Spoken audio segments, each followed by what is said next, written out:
We're all excited for the start of the football season, even if it is preseason football and usually the dreary Hall of Fame game. It's Miami and Dallas with Kenny White. I'm Brian Blessing here at bangthebook.com. And Kenny, right out of the gate, this game's a perfect indicator of the pitfalls that are out there for preseason football. Dallas was a 1-point favorite, but the word comes out, Romo's not playing, and they're not even going to dare put Kyle Orton out there to get injured. So it flips around, and Miami's a 2-point favorite, and the total's 34. These lines move radically in the preseason because of what coaches say. And Jason Garrett's already come out and said, we have 5 games this year. Don't expect to see the starters until week 2. So that means we're going to be seeing second, third, and fourth string guys. No Orton, second string quarterback out. We've got Nick Stevens and Alex Tanney have a combined 5 passes in their career in a preseason game.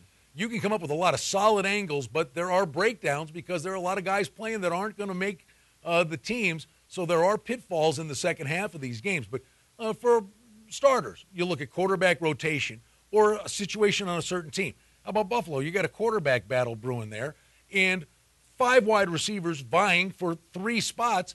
They're going to throw the ball a lot. And that you're right. You're going to see a lot of throwing there. And in these two teams, the Dallas Cowboys, whether they go 4-0 or 0-4, the attendance will still be the same in Jerry's world. The Miami Dolphins, on the other hand, if they go 4-0 in preseason, it could sell some more tickets. So this is a team, especially with a second-year coach, they need to win, and they need to build a winning attitude, I think, within the team. Plus, they have a lot of new players. They got 7 new free agents. They lost 6 from last year. I think you hit it. We always talk about the quarterback rotations, but I think the coaches are the key.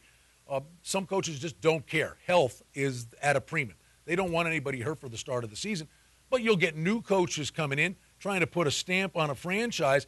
They're more motivated than other teams. No doubt about it. You got to check. That's your homework. You do the work. Check ATS records. You see who wins in the preseason because it usually holds up from year to year. And the totals are always ridiculously low. Oh, they're going to be low when we talk about no Romo, no Orton, and we're using 2 quarterbacks, Stevens out of Tarleton State and Alex Tanney out of Monmouth. Both guys 1 year sitting on the bench watching Tony Romo.